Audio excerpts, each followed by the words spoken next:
ಸುದ್ದಿ ಸಂಜೆಗೆ ಸ್ವಾಗತ. ನಾನು ಯಸರಕ ಶೆಟ್ಟಿ. ರಾಜ್ಯದ ಆರ್ಥಿಕ ಸ್ಥಿತಿಗತಿಗಳ ಬಗ್ಗೆ ಜನರಲ್ಲಿ ಸಂಶಯ ಮತ್ತು ಗೊಂದಲಗಳಿವೆ.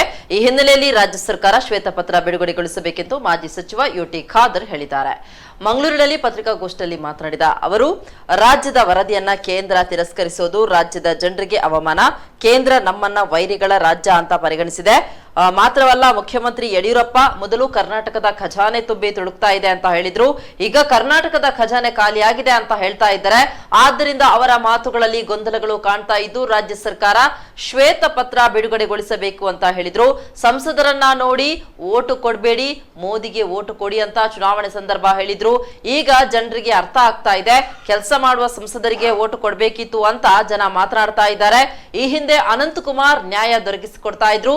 ಈಗ ರಾಜ್ಯವನ್ನ ಪ್ರತಿನಿಧಿಸುವಂತಹ ನಾಯಕ ಬಿಜೆಪಿಯಲ್ಲಿ ಇಲ್ವೇ ಇಲ್ಲ ಅಂತ ಹೇಳಿದ್ರು.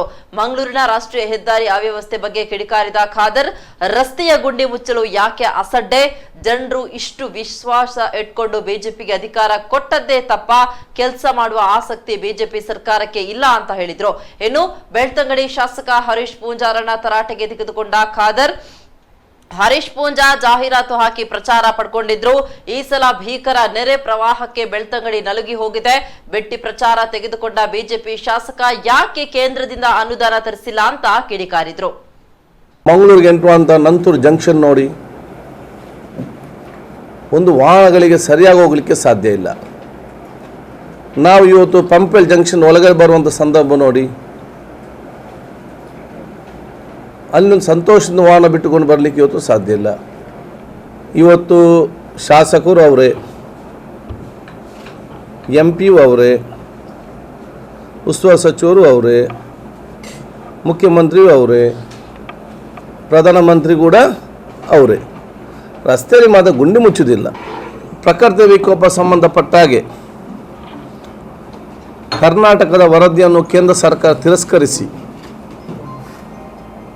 ಕರ್ನಾಟಕ ರಾಜ್ಯದ ಮುಖ್ಯಮಂತ್ರಿಗೆ, ಮಂತ್ರಿಗಳಿಗೆ, ಜನಪ್ರತಿನಿಧಿಗೆ ಮಾತ್ರ ಅವಮಾನ ಅಲ್ಲ, ಕರ್ನಾಟಕ ರಾಜ್ಯದಲ್ಲಿ ಅಧಿಕಾರಿಗಳು ರಾತ್ರಿ ಹಗಲು ಕೂತ್ಕೊಂಡು ತಯಾರಿಸಿದ ವರದಿಯನ್ನು ಅಧಿಕಾರಿಗಳು ತಯಾರಿಸಿದ್ದಾರೆ.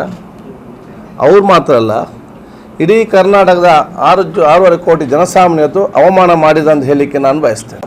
ಕರ್ನಾಟಕ ಸರ್ಕಾರ ಜನರ ಸಂಶಯ ಮತ್ತು ಅನುಮಾನ ದೂರ ಮಾಡಲಿಕ್ಕೆ ತಕ್ಷಣವೇ ಶ್ವೇತಪತ್ರ on the financial status of Karnataka ರಾಜ್ಯದ ಆರ್ಥಿಕ ಸ್ಥಿತಿ ಬಗ್ಗೆ ವೈಟ್ ಪೇಪರ್ ಶ್ವೇತಪತ್ರ ತಕ್ಷಣ ಬಿಡುಗಡೆ ಮಾಡಬೇಕು. ಪ್ರತಿಯೊಂದು ರಾಜ್ಯ ಜನತೆ ಗೊತ್ತಾಗಬೇಕು, ಗೊಂದಲದಲ್ಲಿ ಇರಬಾರ್ದು.